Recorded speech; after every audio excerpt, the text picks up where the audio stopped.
Olá, um bom dia para você, um ótimo domingo. Olha, o cenário de retração econômica durante a pandemia trouxe um ingrediente amargo para o dia a dia do consumidor. É o alto preço dos combustíveis.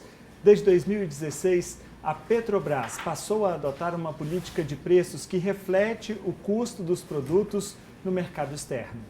O produto sofre constante influência do dólar, também do preço internacional do barril de petróleo, de impostos estaduais e federais, além de custos de distribuição e, claro, o lucro da cadeia de abastecimento.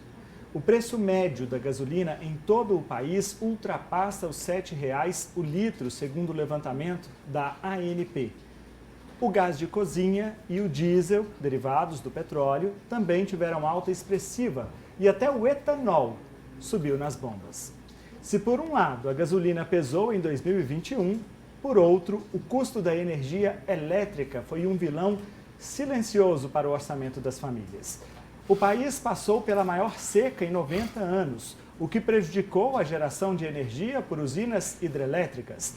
Essas usinas respondem por 63% da capacidade instalada do Sistema Interligado Nacional, que atende a maior parte do país.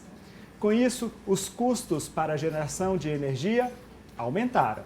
O problema é que a conta paga pelos consumidores não foi suficiente para bancar esses custos mais altos.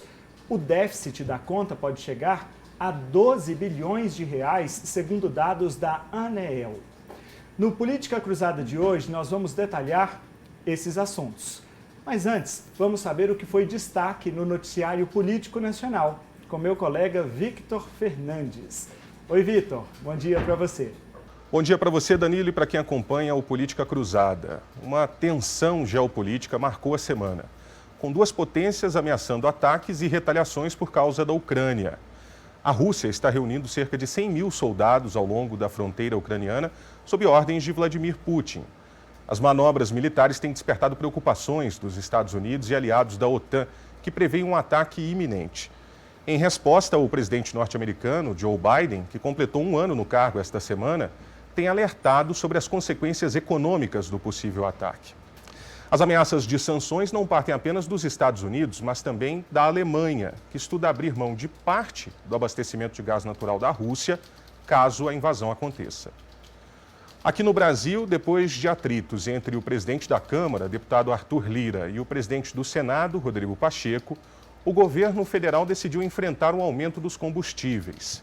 Em ano eleitoral, o peso da gasolina no bolso do consumidor está incomodando a classe política. Agora são 3 propostas em discussão.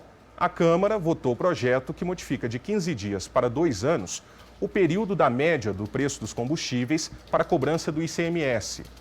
O Senado não avançou com a ideia e quer votar no plenário um projeto para a criação de um fundo de estabilização dos produtos que seria abastecido com um novo imposto sobre a exportação de petróleo cru.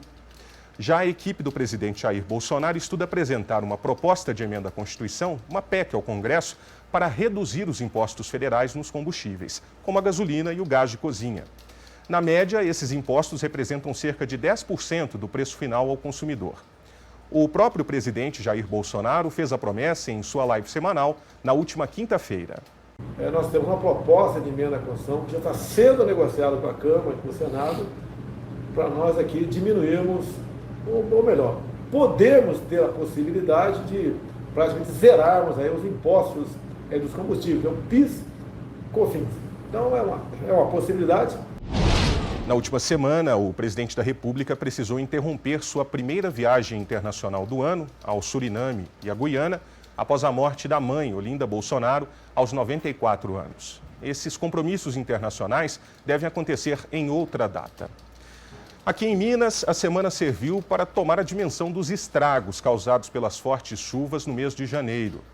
O governador Romeu Zema, que foi diagnosticado com Covid-19, fez uma coletiva virtual para anunciar um plano de recuperação estadual. Serão 603 milhões de reais em recursos do Estado para ações de infraestrutura, ajuda a pessoas e cidades afetadas pelos temporais e até a previsão do pagamento de um auxílio, no valor total de R$ 1.200 para desabrigados ou desalojados pelas chuvas. Nós vamos estar criando um auxílio desabrigado que muito provavelmente vai beneficiar 70 mil pessoas, onde nós pagaremos R$ 400 por mês por pessoa da família. Uma família de 5 vai receber R$ 2.000. Só nessa rúbrica nós estamos falando de aproximadamente 78 milhões de reais. Aqui em Uberlândia não foi diferente. Depois da chuva do último domingo, que alagou mais uma vez a Avenida Rondon Pacheco, o prefeito Adelmo Leão concedeu uma coletiva de imprensa para detalhar as ações de reparo da via. A estimativa é que o investimento dos cofres municipais para a recuperação da Rondon chegue a R$ 400 mil.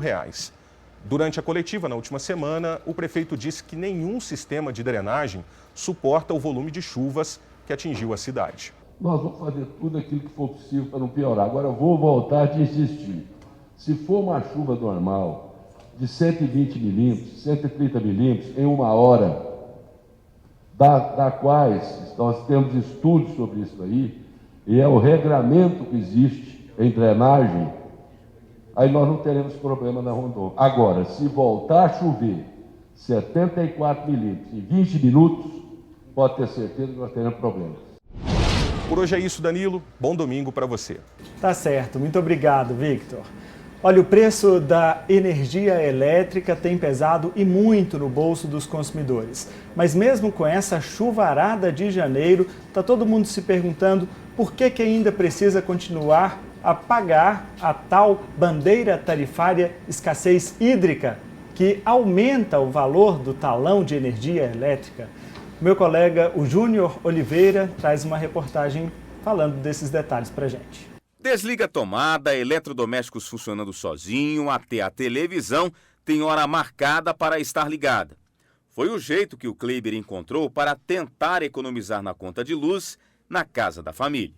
Há uma mudança de hábito, né, que é comum nas famílias hoje em dia. As famílias brasileiras estão vendo que a energia está impactando muito no custo, né, das famílias. E nada diferente, nós também tomamos os nossos cuidados em apagar as luzes, né, não deixar o eletrodoméstico desligado, né, de forma desnecessária, né, uma mudança de hábitos. Desde setembro do ano passado, uma cobrança extra na conta de luz tem pesado no orçamento dos mineiros. A bandeira de escassez hídrica pegou todo mundo de surpresa. Apesar de a gente ter esse cuidado, né, em estar reduzindo o consumo de energia, mas realmente, financeiramente, o aspecto não está tendo nenhuma alteração. A gente vê o valor das contas de energia, né, aumentando cada dia, né, cada mês, né, pode-se dizer, cada mês um pouco mais. A família mantém nos fundos aqui da residência uma pequena confecção de biquínis e não altera muito no valor da conta todo mês. Mas, nos últimos 3 meses, eles vêm percebendo, o pessoal vem percebendo, uma mudança considerável. Olha aqui, ó, nos últimos 3 meses. No mês de dezembro do ano passado, a conta veio R$ 240. Janeiro, 252. Para fevereiro, a fatura de fevereiro já deu um saldo aqui para R$ 282. Quer dizer, um acréscimo aí de cerca de R$ 40 em menos de 3 meses. Isso está pesando no orçamento da família, que está sem entender a justificativa do aumento. A cobrança da nova tarifa foi autorizada pela ANEEL, Agência Nacional de Energia Elétrica. Para tentar suspender a medida, esse deputado estadual enviou um documento à agência, pedindo explicações e a exclusão da cobrança no estado. Para não perder, né, o tempo, isso é imediato, eu fiz um ofício endereçado da ANEEL, né, agência reguladora, para que realmente seja extinta a taxa de escassez hídrica, porque nós não estamos vivendo isso mais, né, não é a realidade hoje. A CEMIG, né, através do governador, também encampou essa ideia junto ao Ministério de Minas e Energia para a gente tirar essa taxa de escassez hídrica que realmente está pesando no bolso do consumidor, não só na conta que ele paga, a conta dele, e fora os empresários, né, o consumidor, o empresário que produz, ele repassa tudo que ele está fazendo a mais para o consumidor. Então, o consumidor paga 2 vezes essa taxa de escassez hídrica. Segundo a CEMIG, Companhia Energética de Minas Gerais, o reservatório da usina de Nova Ponte está com 25,43% de volume de água. Já o emborcação, o nível agora está em cerca de 33%. Na Assembleia de Minas, o tema também está sendo discutido. A gente tem tratado isso tanto com a CEMIG, tanto com o governo do Estado, no sentido de ampliar cada vez mais o investimento e a abertura de novas oportunidades de energia renovável. Hoje, Minas Gerais avançou muito na energia solar. Hoje é no Brasil o maior produtor de energia solar, mas infelizmente ainda muito pequeno em termos das hidrelétricas. Enquanto isso, os moradores vão se reinventando como podem para, de alguma forma, tentar economizar na conta de luz. Esperamos aí que haja mudança, né, em algum aspecto, principalmente sobre algumas taxas, né, que a gente vê que elas não estão sendo utilizadas, né, sendo aplicadas, né, de uma forma coerente.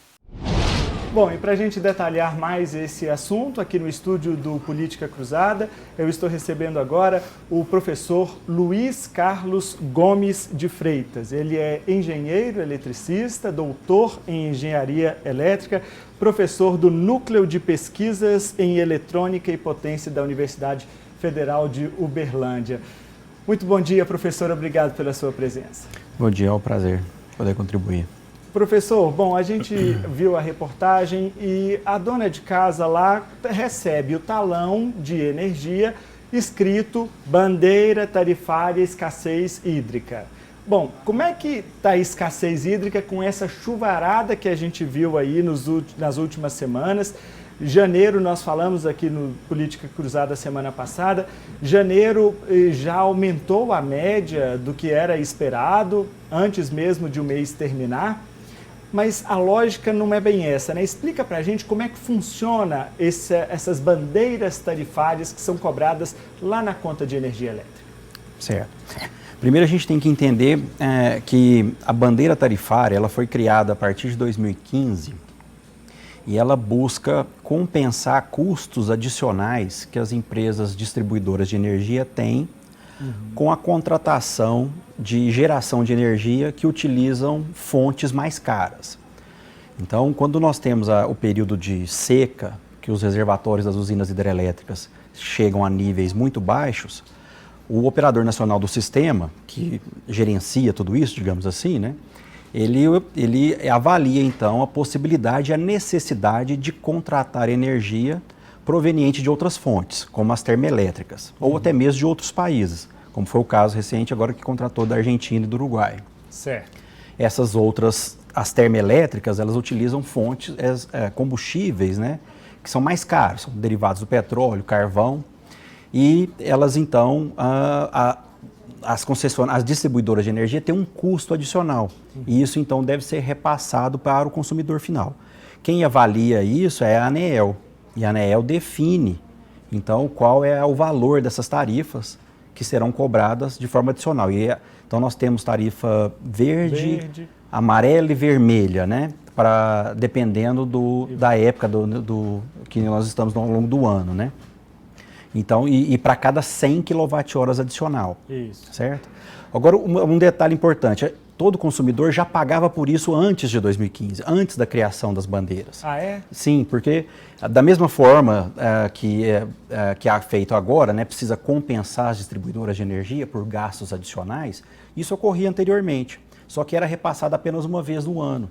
Então, ao final do ano, fazia-se ali o balanço e definia-se junto com a ANEEL, né, as distribuidoras de energia apresentavam os custos dela, a ANEEL avalia, e no ano seguinte isso era cobrado na tarifa na forma de um reajuste.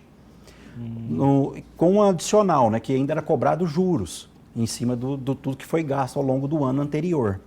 Então, a partir de 2015, instituiu-se as bandeiras e foi, de certa forma, é um ponto positivo para o consumidor final. Que divide isso. Isso, ele é repassado, né, de forma gradativa ao longo do ano e serve de um sinal de alerta para o consumidor, né? Falar, essa época do ano a energia está mais cara e eu posso tomar algumas medidas aí para economizar na minha casa, na minha empresa e tal. Professor, mas então, só para a gente entender essa lógica, porque, por exemplo, em 2020, salvo engano, não teve praticamente, foi a bandeira verde, né? Que é aquela que não tem valor adicional. Sim. Praticamente o ano todo. E esses valores, a verde sem nenhum custo, depois amarelo tem um custo mais baixo, a vermelha tem ela de 2 valores, que eles chamam de patamar 1 e 2, e agora essa escassez hídrica, que é a mais cara de todas. Então, esses valores já são pré-fixados, estabelecidos. Como é que é feita essa conta para a ANEEL chegar, ou o Operador Nacional do Sistema, não sei quem é que decide, se reúne lá e fala assim, não, nós agora temos aqui que decidir isso, por isso. Por que eu estou te perguntando? Porque a ANEEL informou que a bandeira escassez hídrica, que é essa mais cara, de R$ 14,20 a cada 100 kWh consumido, ela vai continuar até abril de 2022. Como é que é feita essa conta? Se está chovendo muito em janeiro, por que eu vou continuar pagando a escassez hídrica até abril? Sim. Os detalhes realmente eu não saberia dizer, mas de forma geral acontece da seguinte forma, porque você tem que fazer um planejamento, né? Então, há uma previsão de níveis muito baixos nos reservatórios das hidrelétricas, né? Então nós vamos ter que contratar uma certa quantidade de energia das termoelétricas, por exemplo. Então isso é feito um planejamento de longo prazo. Certo. Então já se sabe que mesmo aquela energia que ainda não foi consumida, eu vou precisar contratar aquela energia porque eu vou fornecer aquela energia com um preço mais caro. E nesse caso específico, em função desse momento atípico em que nós passamos, que chegou a níveis críticos aí os nossos reservatórios, criou-se um grupo especial dentro da ANEEL para fazer um estudo detalhado sobre isso e chegaram então a esse valor em torno de R$ 14,00, se eu não me engano, né? A tarifa de escassez hídrica, com vigência até abril. Para finalizar, ainda não se sabe o que vai ser a partir depois de abril, porque ainda nós estamos aguardando uma determinação da ONS, né? Se será necessário, qual a quantidade de energia que ainda será necessária contratar de termoelétricas. Então, isso aí a gente não sabe. E como você salientou na abertura, nós temos as companhias distribuidoras de energia, elas apresentam um déficit considerável. Elas estão demandando aí um empréstimo daquela ordem que você falou, de 12 bilhões a 14 bilhões. Então isso ainda não foi repassado para as distribuidoras de energia. A previsão é que aconteça agora em fevereiro. Então para o próximo ano, ainda tem que ser, as empresas terão que ser compensadas dessa forma, né? Esse custo desse empréstimo que o governo vai fazer para as distribuidoras de energia, via BNDES, será cobrado do consumidor final ainda nos próximos anos. Então quer dizer que não tem muita perspectiva boa para a gente daqui para frente não, né? Temos que ver ainda... Mesmo com muita chuva. Isso, qual é a quantidade de energia que nós vamos precisar de termoelétricas ainda, isso o ONS vai definir e a ANEEL vai definir se a tarifa de escassez hídrica deve ser continuada sendo cobrada ou se vai haver uma redução. Professor, o Brasil é muito dependente das hidrelétricas, né? Sim. A maior parte da energia que nós consumimos vem delas. E a gente já vem vendo esses solavancos já faz algum tempo. A bandeira tarifária foi criada já a partir desse sinal dos problemas que a gente está tendo. No ano passado foi ainda mais agressivo, porque a gente teve um inverno muito rigoroso, com uma seca que se estendeu bastante, o nível dos reservatórios foi lá embaixo. Agora a gente está comemorando aqui por uma pequena chuva, ainda pequena, mas a gente não sabe o que vai ser daqui para frente. Qual seria a solução? A gente deveria investir mais em quê? Como você bem salientou no início, as hidrelétricas representam 60% da nossa capacidade de geração de energia, certo? Então é como se você pegasse todo o seu dinheiro, né, e colocasse apenas num investimento. Isso, pois é. Deu errado aquele investimento, você está tudo comprometido, né? Então, o que é fácil concluir, né, que o ideal seria diversificar. Então, diminuir a dependência das hidrelétricas e diminuir a dependência das termoelétricas durante o período de seca. Então, quando a gente fala em diversificar a matriz energética, a primeira coisa que vem na nossa cabeça é o investimento em fontes renováveis de energia, né, que é um outro mercado, né, que gera emprego e que nós estaríamos produzindo energia limpa, né, renovável e tal. Então, hoje, no cenário atual, nós temos as usinas fotovoltaicas representando, no sistema interligado, empreendimentos de grande porte, representando algo entre 2% e 3% da matriz, enquanto a hidrelétrica representa 60%, e as usinas eólicas, né, a energia proveniente dos ventos, ela está representando em torno de 8%, entre 8% e 9%. Então, somando as duas, você vê que é um valor ainda pouco significativo. 10% só, praticamente. Exatamente, né? Exatamente. Quando que a gente está falando, a gente vive num país muito tropical, que tem muita abundância de recursos, de iluminação, né? Solar, por exemplo. Elas são complementares, Exato. Período de seca, com período de ventos e tal. Enfim, então tudo mostra que deve ser feito investimento nesse sentido. Mas por que não é feito na avaliação do senhor, que é um pesquisador da área, ele é um pesquisador inclusive premiado, viu gente? O senhor acha que o quê? Que é porque o governo acha isso mais caro, o investimento é maior ou não? Por que normalmente o governo não investe nessas fontes renováveis? Bom, a política governamental começou a mudar a partir de 2012. Né? Foi criado uma nova regulamentação para regularizar as conexões de geradores fotovoltaicos à rede elétrica, usinas eólicas, usinas fotovoltaicas. Então tem sido feito um trabalho ao longo dos anos para melhorar essa situação. E foi, eu digo sempre, quando a gente começou a dedicar maior atenção a esse assunto, a energia solar fotovoltaica representava 0,01% no sistema. Então, hoje nós estamos falando de algo em torno de 3%. Você está falando de 2012? Já em 2012, 2013, era esse valor. Então, aí vamos dizer que são 9 anos para poder a gente crescer 2%. Isso. Não, mais 0,01%. Nós estamos falando de 3% agora. Tá. A energia eólica era em torno de 2%, se eu não estiver enganado, nessa faixa. Nós estamos falando de 8% a 9%. Entendi. Então, teve um crescimento. Só que... e agora teve é um detalhe importante também, criou-se uma lei agora que regulamenta todo o setor para conexão de fontes renováveis de energia no sistema elétrico. Esse agora que o senhor está falando é quando? O presidente Bolsonaro homologou, não sei se agora foi em 2021 ou final de 2020. Foi agora. Perdão, final de 2021 ou agora já em Entendi, 2022. Então é super recente mesmo, né? Sim. Então, eles chamam de marco legal da geração distribuída. Então, isso, o que a gente fala, né?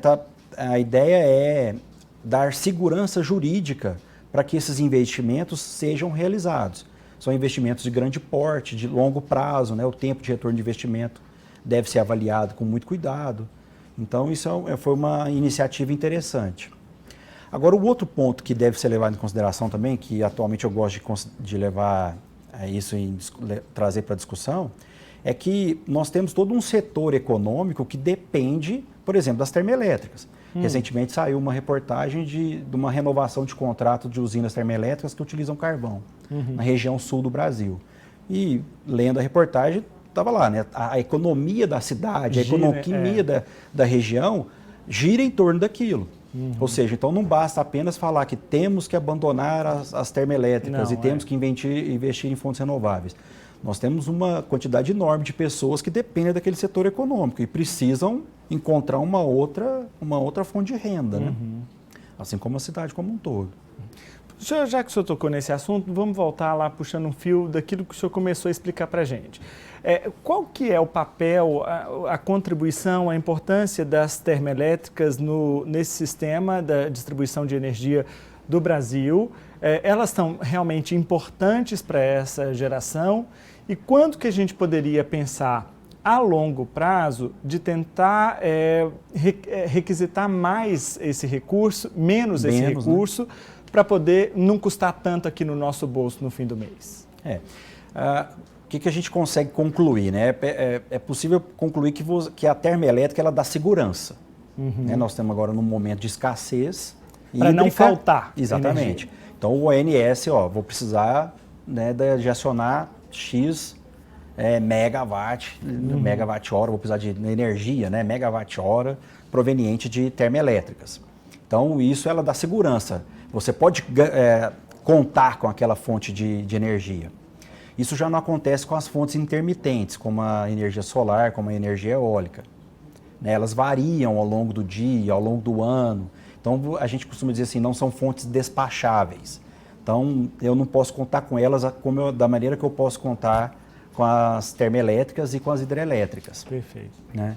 Bom, por outro lado, se a gente pensar ao longo de um ano, se você aumentar a inserção dessas fontes no sistema, por exemplo, fonte energia solar fotovoltaica e a energia eólica, nós podemos ter uma quantidade de energia suficiente para fazer com que nas hidrelétricas a gente possa trabalhar com uma menor capacidade de geração, armazenando a água nos reservatórios. Isso. Então a gente pode enfrentar os períodos de seca de uma melhor maneira, né, e evitar o acionamento das termoelétricas.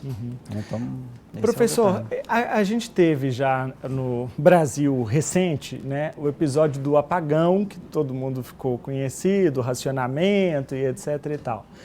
No ano passado, aventou-se a possibilidade de ter um novo racionamento, e depois o governo disse que não tinha nada disso.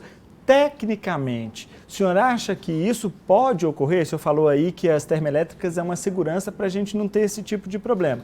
Mas, dependendo do que a natureza nos segura e nos surpreende, a gente corre esse risco? Pelo que eu acompanhei sempre nos noticiários, a ideia do apagão, ela aparece como sendo mais assim, né? Sem muito embasamento técnico. Até onde eu tive contato, eu não vi nenhuma questão técnica mostrando que, nós não teremos termoelétricas suficientes para gerar a energia que será necessária no período de seca. Eu não vi nenhuma notícia nesse sentido. Tecnicamente, o senhor acha que as termoelétricas garantem essa segurança para a gente? O ONS ele faz esse trabalho, né? Tem um trabalho sério de planejamento. Então, eu não vi nada apontando nesse sentido, de que a quantidade de energia que está programada para ser fornecida, né, aos consumidores ao longo de, por exemplo, de 2022, 2023, não está, como eu diria, compatível com a capacidade de geração. Perfeito. Eu não vi nada nesse sentido, não. Professor, só para a gente terminar, muitas pessoas estão investindo nesses equipamentos de energia solar em casa, né? Sim. Ainda é relativamente alto para o cidadão, um investimento para o cidadão comum, mas está ficando, com o passar do tempo, mais acessível para as pessoas, né? Sim. São programas de parcelamento, tem desconto depois na conta de luz, enfim, uma série de alternativas. Isso contribui para o sistema? É importante? O quanto que isso representa para o sistema elétrico do país? Inclusive, a Associação Brasileira de Energia Solar, a ABSolar, ela apresenta um dado que, se for considerado as usinas fotovoltaicas de pequeno porte, instaladas em telhados residenciais, pequenos comércios e de forma geral, esse número que eu te falei, entre 3% e 4%, entre 2% e 3% da energia solar representando a capacidade de geração do Brasil, esse número chegaria até algo em torno de 8%. Ah, sim. Mas é um número que a ANEEL não mostra esses dados, não. A fonte é a ABSolar. Então, eu posso estar enganado talvez no valor aí, 8%, mas é um crescimento substancial, quase que dobrando essa estatística inicial. Bom, a geração no próprio local de consumo, para o sistema como um todo, ela promove redução de perdas. Então, eu estou gerando energia próximo do local onde eu vou consumir essa energia, a parcela de perdas, que ela, né, desde a geração, transmissão, até chegar na minha casa, eu tenho essa redução dessas perdas. Já é uma contribuição. Né? Sim, é uma contribuição para o sistema. Enquanto eu estou gerando energia lá na minha casa, eu não estou usando a energia lá da hidrelétrica, foi o que eu falei inicialmente. Então, economizei também. A água pode ficar armazenada lá no reservatório da hidrelétrica. Né? Então, eu estou aliviando o sistema, de forma geral. Então, tem vários outros benefícios, além de ser uma fonte aí de geração de energia que é limpa, né? Isso. A gente não vamos entrar no debate aqui sobre a energia que foi gasta para produzir os painéis. Aí a conversa vai embora. Aí vai muito. Mas, enfim, é uma fonte de energia limpa e renovável. Então, esses dois pontos são cruciais, são muito importantes. Do ponto de vista financeiro, para concluir, você tem um ganho, né? Porque você está regerando a sua própria energia. Aí, por exemplo, um comércio, ele fica, é um insumo muito caro a energia, né? Então, se ele está gerando a própria energia, ele fica livre dessas oscilações. Né? Ele sofre um impacto muito menor dessas oscilações de preço. Apesar que do fato de que ele paga uma tarifa mínima, né? Essa tarifa mínima, ela também sofre essas oscilações. Aumentou a bandeira tarifária, aumenta a tarifa mínima também. Mas o impacto é muito menor do ponto de vista econômico. Então, pensando aí, por exemplo, um cliente residencial, ele tem uma economia e ele pode usar aquela economia para fazer outra coisa, né? Certo. E o cliente comercial, por exemplo, ele pode evitar esse repasse desse custo adicional para o produto dele. Então, ele pode vender mais, ter um custo operacional menor, né? Então, isso é muito importante. Perfeito. Professor Luiz Carlos Gomes de Freitas, é professor de Engenharia Elétrica, ele é engenheiro eletricista, falando sobre a energia elétrica aqui conosco. Professor, olha, muito obrigado pela sua presença, viu? Foi um prazer. Espero ter conseguido contribuir e esclarecer as dúvidas. Sem dúvida. Foi uma boa aula aqui pra gente. Muito obrigado. Contar comigo sempre. Um abraço. Você de casa não saia daí que a gente vai fazer um pequeno intervalo comercial e na volta a gente fala sobre ela. A gasolina, são os combustíveis caros também pesando no nosso bolso. A gente vai falar um pouquinho sobre isso. É um instante só, a gente volta já.